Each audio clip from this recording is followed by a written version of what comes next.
This is ChangeMakers with Katie Gore, finding the right solutions for the affordable housing community. This week's ChangeMaker is Peter LiFari, the Executive Director of Maiker Housing Partners, a socially conscious public housing authority based in Adams County, Colorado. Peter and his team are committed to ending the cycle of generational poverty by providing individuals and families with access to affordable housing, support programs, and by engaging in community development. Peter, welcome to the podcast. Hi, Katie. Thanks for having me. I am glad you're here, but before we start talking about the work that Maiker Housing is doing, I just want to open it up and hear more about how you got into affordable housing. Yeah, Katie, I feel like it's been just such a fortuitous path. For me, I spent a little over a decade working with tremendous men and women as a civilian contractor in the national security space. And so really working across the country with various three-letter agencies to ensure that we had the right folks working on the right projects and understanding how to keep America safe. And so through that process, finished my MBA, really loved the idea of kind of bridging the gap between national security in the traditional sense and what I saw in the affordable housing space as a tremendous opportunity for service to a local community. I'd kind of lived more of a military-esque type life, moving every couple of years, which was fantastic. I got to see the country and meet so many amazing people and break bread with them. And, but through that process, I really fell in love with the idea of affordable housing as national security and as the fundamental element of our society. And I think I lucked out a bit. I met my mentor and dear friend, the former director, Donald May. Donald was looking to bring in folks that had come from adjacent sectors, but had the business and financial acumen and the kind of governmental relations expertise to make that transition. And here we are today chatting on the phone just about a decade later. So what took you to Adams County, Colorado? For me, I came out to Colorado as I was still doing the security work. I had been tasked with leading our Southeast business. And then we had a restructure and I was asked to come out to Colorado. And so at that point, I spent just under 2.5 years in the security space and then transitioned into affordable housing as the COO, Deputy Director, working with Don at the time was Adams County Housing Authority. For those of us who maybe are not as familiar with Colorado, Adams County is about 30 miles, or actually probably about 30 minutes to an hour, depending on traffic outside of Denver. And is that the county or jurisdiction that Maiker Housing predominantly serves? Yeah, correct. So you're right. We share a border with Denver. We're a county just over 500,000 heartbeats and growing. We serve across the county. It's a pretty large landmass county with a rich diversity of demographics from urban, suburban, and rural. A lot of our work is focused in Westminster, Thornton, unincorporated Adams County, as well as Commerce City. So it really feels like an extension of Denver and the Front Range, but some unique differences and just a tremendous entrepreneurial environment of opportunity in Adams County that I thoroughly enjoy. So let's talk a little bit about Maiker Housing here and, maybe first start talking about the affordable housing challenges. How many households are you currently serving, wishing you could serve? Give us some context of what the demand and supply dynamics are going on right now. Maiker's an owner, operator, developer. So we develop low-income housing tax credit communities primarily. We acquire assets. We have a portfolio of over 17 communities, over 2,000 units and growing. We're the silent partner via SLPs on close to that same number with varying rights of first refusal, kind of trigger points in the future. So we help facilitate the development of affordable housing via that vehicle as well. We also run a very robust housing choice voucher program, commonly referred to as Section 8, although we don't like to call it that. But that's about a $19 million program, and we administer just about all the vouchers on the continuum within the program. We serve about 15,000 people a year. That can surge, ebbs and flows, a lot by our emergency rental assistance work, and so we've been honored to partner with our county and the state to provide emergency rental assistance really since the onset of this terrible pandemic. We also have a complete operations team.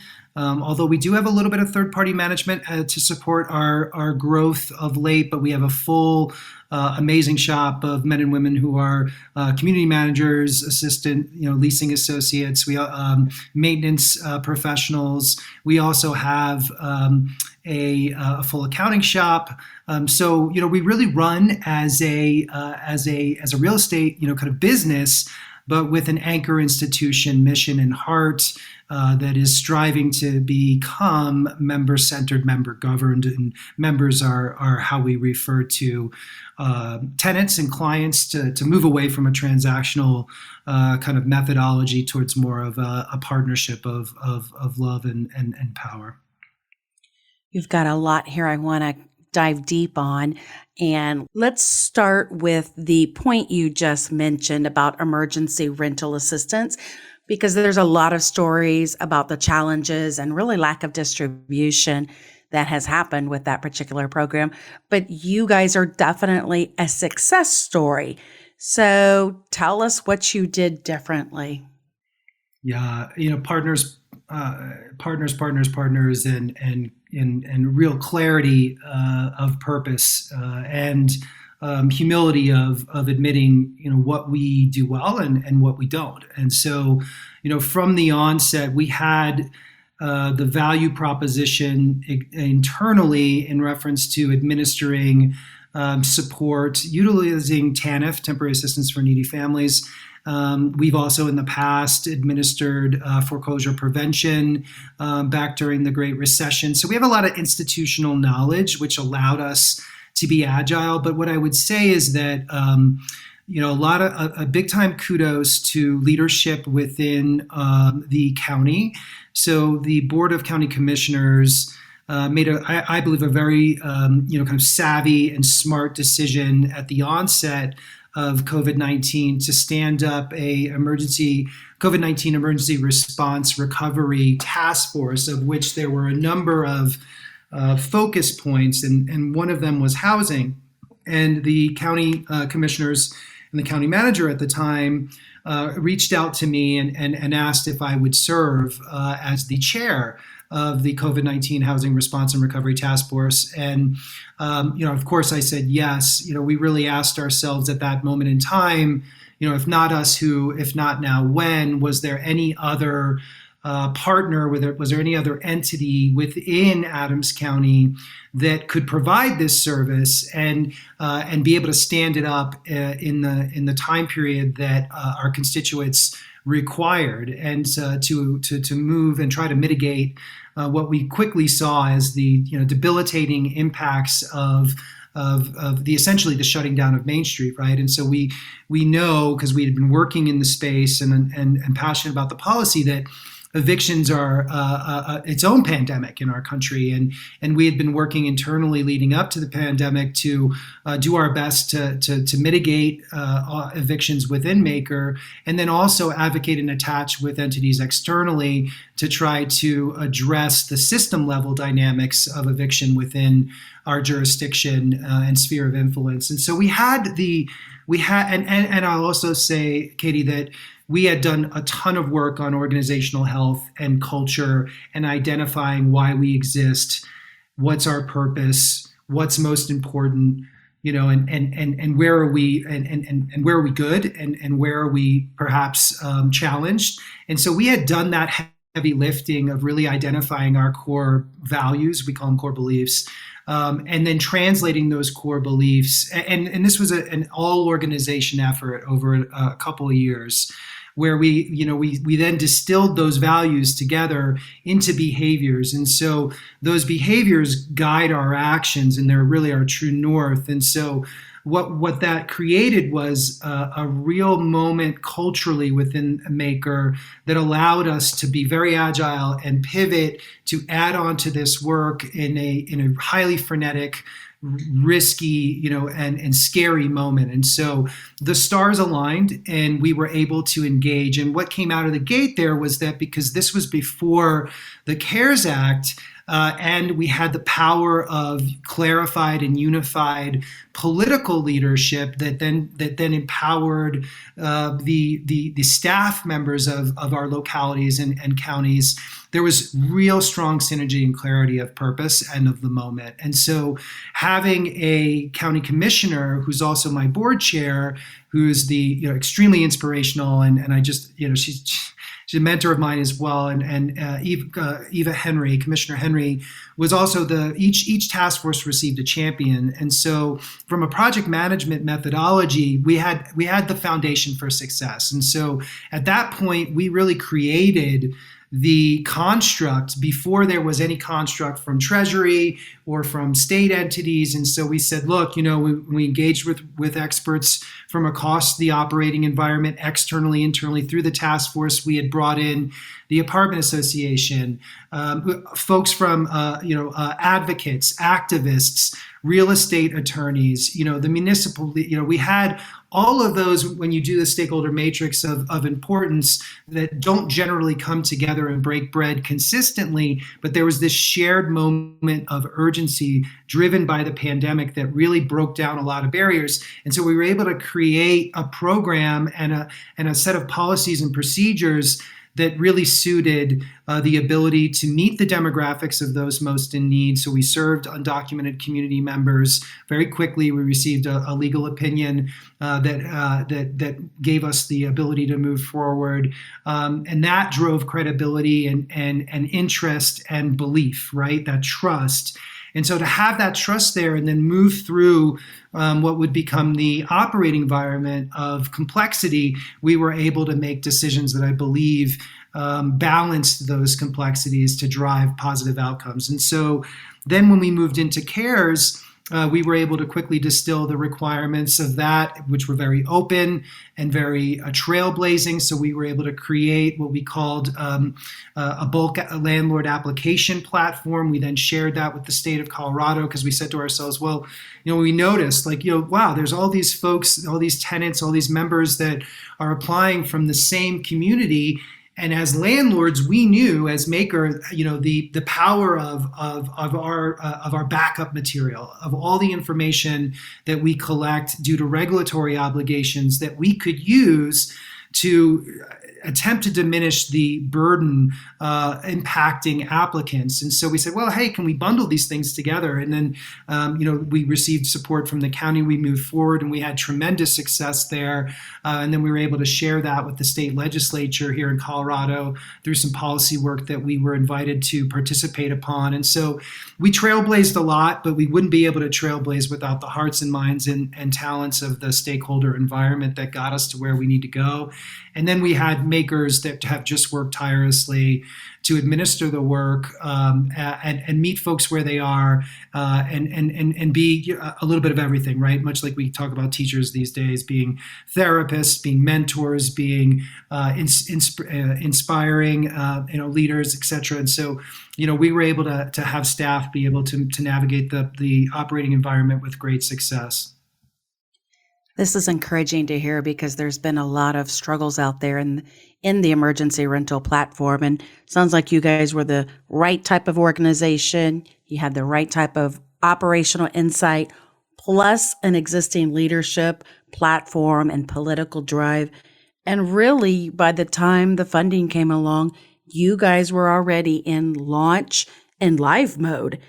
And I think that is the winning combination here. You weren't sitting around trying to understand exactly what the need was, who was involved, how to process. You guys were way ahead. So when that money came, you guys were just really, really ready to go. That is kudos to you and your leadership, and really Adams County, it sounds like, as well, and your team. Well, thanks, Katie. Yeah, having the opportunity to really drive our behaviors from the perspective of an anchor institution. We were at the table in these rooms of importance and influence, and so I was blessed to be asked, and I remain. I'm a co-chair for we have a collective impact organization. It's called the Rocky Mountain Partnership, that brings together leaders from our school districts, from our chambers of commerce, from elected officials. So we have the decision makers as well as community members at the table. And so there's credibility there and a construct that allows us to not have to start from scratch, right? And so you hit the nail on the head, Katie. We were at that right moment, that right time, and we were humble enough to say to ourselves, like, what do we not know? And so we partnered with an external entity, which we continued to do, which is they're kind of like they're called the Colorado Eviction Defense Project. And they're fantastic. They almost act as like a legal aid. They're lawyers, they're activists, but they provide emergency rental assistance, because we realized as well that there's a percentage of our members that we just haven't built the level of trust with that is required for them to cross the Rubicon and say, I need help. And so, rather than blame and shame and make kind of decisions as to why people behave the way they behave, which I think leads to bad decision making on the behalf of institutions. We partnered with external entities that we believed would be able to reach folks where they are and be able to bridge that trust gap so that we could get to stability, keep landlords stable, keep residents, members in their homes, and work towards that end goal. And so, we were very adamant that the traditional means testing methodologies of low income programs were fatally flawed, and that we had an unprecedented opportunity to jettison those and work towards, we believe, methodologies that we believed would be able to meet the moment at hand. So yeah, absolutely. Thanks, Katie. You were also a recipient of the NARO Award of Excellence for Innovation, given by the National Association of Housing Redevelopment Officials. Was that related to your use of these ERAP funds? It was, and that was it's a tremendous honor to be recognized by our colleagues. There's so much amazing work happening, similarly across the country. It was very rewarding, and I think, again, a testament to the tremendous work of the Maiker team. Well, congratulations on winning that award. That is an excellent, not just memento for the wall, but it really signifies all the hard work you guys were doing and adds some recognition there. Not that it's about the award, but it's also nice to have the pat on the back, isn't it? It is, and also, housing authorities, we tend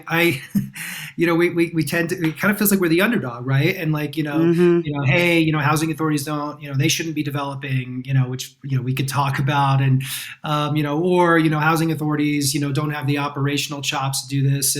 And I think that's a bunch of malarkey. I am consistently inspired and impressed by my colleagues. I learned so much, and the ingenuity and the resiliency that is inherent within our housing authority community was primed to be tapped into, and it was really rewarding to be a part of that construct. And the recognition is definitely a cherry on top.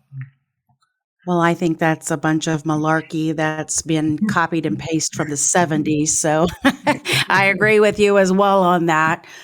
Speaking of innovation, let's highlight another thing about Maiker Housing. You guys just recently, in the last couple of months, announced a partnership with Kids First Healthcare to offer accessible healthcare for your youth. Tell us about that partnership and how the clinic is progressing. Yeah, I think, Katie, this is a labor of love.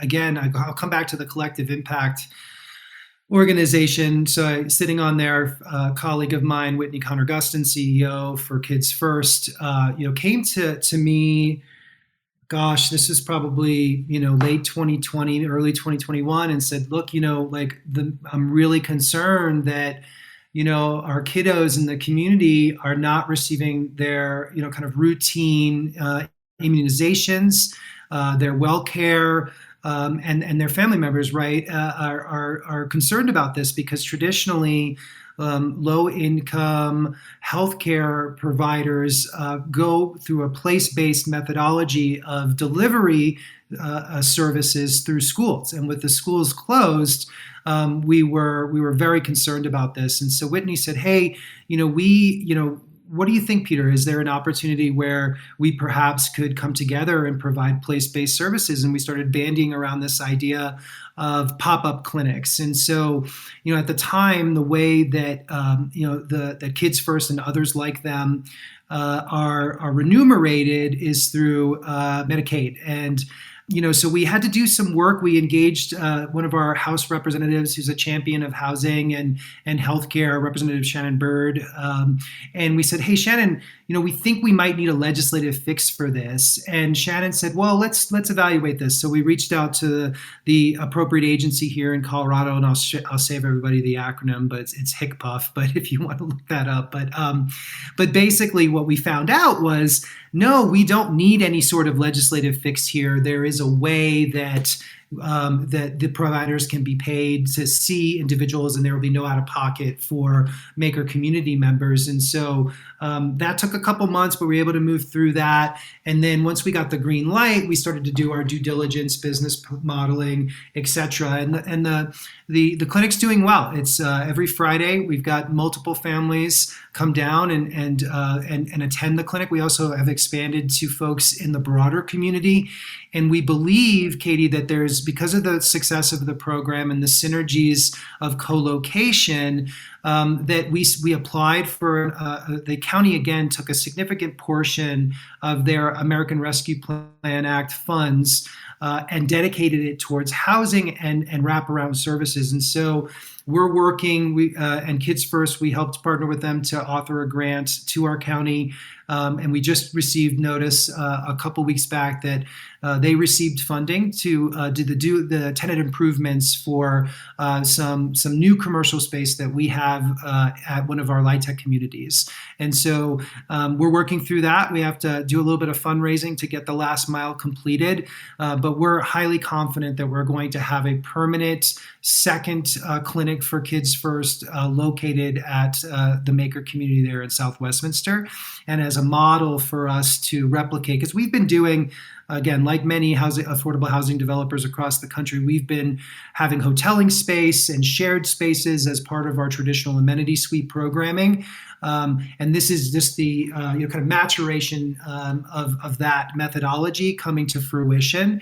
And so we're hoping it's the first of a few as we start to expand this place-based methodology of shared services with housing, with trusted and valued community partners as we develop throughout the community in the years to come. I absolutely love that. It's such an efficient use of your space.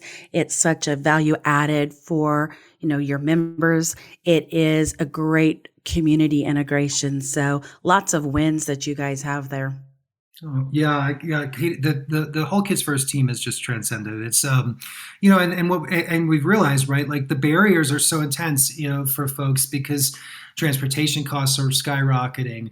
There's challenges with getting to locations, and so to eliminate that overhead, for lack of a better term, and be able to have families just jump in the elevator, come down the stairs, hang out, get their well checkups, really starts to drive really exciting synergies for everyone involved. And I also like the ability to be able to move personal health into your daily life routine as opposed to making it kind of drop below the line, if you will, and Right. having a whole shift when we talk about health and healthcare and mental health and just that a whole continuum. So it really signifies importance on a conceptual level as well.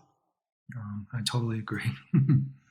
So let's talk about Maiker Housing's non-traditional building conversion because I have been following this and I'm talking about the former Children and Family Services building. I really like Before and after pictures, yes, but I also like when there's been a repurpose and reuse of a building. So I want to hear more of the details about how that vision and planning unfolded. Oh, love the caraway. Yeah, it just it gets my goosebumps going because the community is just when you walk the grounds, when you meet folks there, it's what this whole work is about. Really from conception, from dream to grand opening. So thank you for asking me about Caraway. It also allows me to kind of celebrate the tremendous stakeholders that have made this a reality. Really what happened was back in 2017. Identifying what is now omnipresent and very well discussed, not just in housing circles, but John Oliver the other day had the housing crisis on HBO, but at the time it was still somewhat kind of in a conversation that wasn't in at everybody's kitchen tables like it is now around our affordable crisis and the inventory shortfall, et cetera, and how to attack cost to be able to balance the volatility of commodities, of neighborhood concern / opposition. So at the time it was still kind of new. And the county manager, the same county manager that I cited earlier, his name's Ray Gonzalez. Ray and I, we again, it's somewhat of a fortuitous. I'm a big believer, and my mentor, Don May, as I mentioned earlier, naturally I'm somewhat of an introvert, I'll share, Katie. And so, and watching Don for a couple of years just masterfully work and keep up through a place of genuine appreciation and love for the stakeholders, other housing authority directors, city managers, county managers, electeds. And so I had an amazing teacher. And so through that, right away, Ray was the deputy director at the county at the time that I was the deputy. So we were both, pretty much the same position, give or take, right? And so we worked on a lot of projects, and we became close professionally. And so through that process, I was able to, with monthly meetings to kind of download, hey, here's what's happening in the industry. Here's what we're seeing from a performance perspective. Here's what some of the most cutting edge, entities and county partnerships with housing authorities has generated. And so Boulder Housing Partners had done something similar to this. Not necessarily adaptive reuse, but had been donated some decommissioned county land a decade or so ago. And so, as all great artists, I kind of stole a little bit of that / inspired by that as a precedent, right? And said, hey, Ray, if there becomes a moment that any of your assets are decommissioned, here are some interesting constructs that are legally permits that harness our powers of authority as a housing authority as bestowed upon us by the state legislature. And here's why we exist: to serve you and the constituents of Adams County. And so, hey, if you ever have an asset that is going to be disposed of, let's talk. And I showed him the construct, and he immediately saw the value proposition. And a couple months later came back to me, and there was a different building that I had been eyeing. And I said, hey, Ray, what do you think? Can we do this? And he said, well, I got good news and I have other news. I said, okay, great. And he said, well, the other news is not that building. The good news is a different building. And so I said, oh, okay, well, here was what we can do. We can create we can transfer the deed. We can institute, author an affordable housing covenant, which demonstrates and sets requirements for the public at large to have an understanding of what we're doing, why we're doing it, what will happen if we don't do it, what will happen if we don't do it appropriately. So there's that transparency that I believe drives trust in government. And so we were able to have that happen. The commissioners, we also then, and this is the power of our community of housers, Housing Colorado, which is a membership organization here in Colorado, has a design charrette competition competition every year. And so we entered that design charrette competition and really brought in all the stakeholders from the county, from our operating environment of nonprofit partners, architects, developers, elected officials, et cetera. And we moved through the charrette process, and we were accepted into the program. So we created buzz, and we were able to essentially give birth to a concept that had a lot of vested players who helped influence the outcomes. And so as we moved through the operating and regulatory environment, we really had a community of support, because it wasn't just Maiker, kind of going at this quote unquote alone. And so through that process, we through the charrette process, it became aware to us, look, this is the old Children and Family Services building. This is a building that, albeit for reasons that are necessary, yet highly traumatic for kiddos and families that were placed into foster care. And we could talk a lot about the dynamics of foster care and what happens afterwards. And it's very tragic, but we're working on that. And so what happened was we said, okay, well, what if we can transform this place of trauma into a place of respite? And utilize, and this was before foster youth to independence vouchers had come out. And so we said, hey, this really should be a community that serves youth that have aged out of foster care. Let's project-base some vouchers, again, pre-FYI, and let's see if we can retain the building. The original building sat on a very small percentage, as most of our buildings in America today, on a sea of parking, right? And so what we said was, wow, I think we can do some 3-story walk-ups on this, maximize our asset, yet adaptively reuse the existing building. And we were able to do that. The existing units were slightly more expensive to rehab just because of major structural dynamics with the architecture and civil. But it wasn't to the point of financial infeasibility. And really what it did then was it also curried favor with the surrounding community, because the community had grown accustomed to the roof line. There's a kind of a 50s, 60s bedroom community of single family homes in the communities surrounding the site. And so through community outreach and engagement, what we found was that folks were very open to the site becoming an affordable housing community. They were extremely adamant that, hey, we've become accustomed from a quality of life of the roof line of the asset. Can you honor that existing roof line? And if so, it'll be harmonious with what we've become accustomed to in our community. And that was the case. And thankfully, because of the type of engagement we did, we had really minimal to zero, concern and pushback. And so we moved through that process. The financials on the project were stellar. We had, again, good tax credit pricing at the time. We had zero land carrying costs, which we were able to do a seller carryback loan, et cetera. It worked really well. And so we were able to go in front of the Colorado Housing Finance Authority and receive credits the first time out the gate. We leased up, we're 100% leased now. We reached stabilization very quickly. And we were really honored to receive additional recognition via an Eagle Award, the People's Choice Eagle Awards from Housing Colorado for Caraway just a couple months ago. And so the project has been touching a lot of hearts and I think inspiring a lot of folks and demonstrating what can happen when you have these types of kind of public-private partnerships to attack cost, share resources, and drive our individual value propositions to fruition. Well, congratulations on the People's Choice Eagle Award. That's a nice added bonus to that.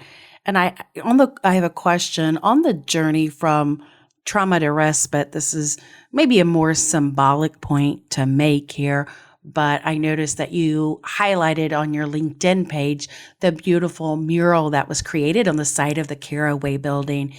What is the connection between public art and affordable housing? Or was that just something specific to, like I said, be a more symbolic turning point for this building? Yeah, I think art, my first love is art. I actually have I have an art degree. I actually have a master's in art. I thought I'd be a painting instructor, an art historian when I was younger, and maybe I'll do that before I hang it up. But for me, art really is the voice of community. It is the heartbeat of community. It bridges divides. It inspires. It coalesces. It creates these curated moments of family gatherings and get-togethers, to snap photos. It's that Instagrammable moment, right? That is so so popular today, where folks are creating memories. And so we were lucky enough. Alexandria Pangborn is one of the most talented and busy female muralists. And Alex came to me right before COVID and said, "Hey, I'm setting together. There's this. It's called Crush Walls in Denver. It's pretty famous. It's in a different part of town. It's in Denver, River North. It's called Rhino, and they have this big mural festival that is very successful, but had a lot of issues when it came to not serving the community, not being of and by, and so Alexandria said, "Hey." And it's really difficult for female artists, especially LGBTQX artists, to be able to paint big walls, because there's a real oppressive kind of situation, environment that excludes female artists. And so she's like, I want to change that. And what I want to do is create an arts festival called Babe Walls, all about celebrating women artists, LGBTQ artists, and non-binary artists, to say, we can do this. We're here. We're making this art, and we're going to do it. And so Maiker was a sponsor of their first Babe Walls Festival, and we partnered with another philanthropic-minded real estate developer and operator in our station area where our home office is. We came together. They're very artistically inclined as well, patrons of the arts, and so together we sponsored the event. And Alex and the team of Babe Wall artists, you can follow them on Instagram, Babe Walls. I highly recommend it. They're amazing.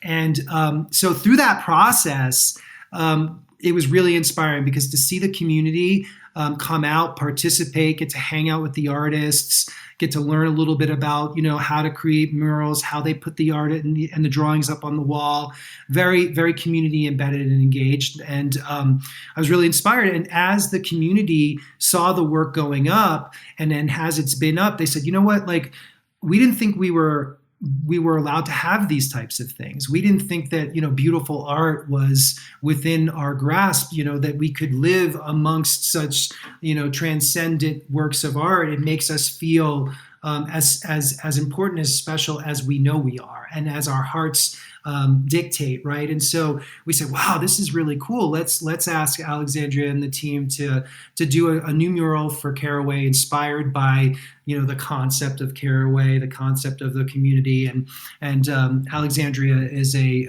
renowned naturalist painter, and so you can see her great work there with the Colorado state bird, the lark bunting, which is the two birds there, and then with the caraway herbs is what they're perched on. So really an opportunity to give the gift of art, the gift of culture to those that we exist to serve, and continue to then support local artists as an anchor institution. Really was the concept, and we're excited to continue to do that.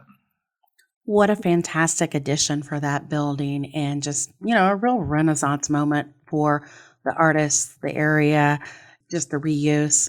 Nicely done on your guys' part. And if I can add a corny analogy to you, you may not be have your arts masters being used on canvas, but I do like that you are painting your community. How's that for an analogy? Love it. I love it. Well, Peter, we have to stop here, but coming up in the second part of my conversation with Peter LiFari, the Executive Director of Maiker Housing Partners, Peter talks about the importance of mentorship in the affordable housing industry. To have mentors, in my opinion, allows us to quantify and be able to make sense of the noise of this modern life for which we inhabit. Thanks for listening to ChangeMakers with Katie Gore. To find out more about Katie, go to quadel.com. That's QUADEL.com. This has been a production of Forbes Books Radio.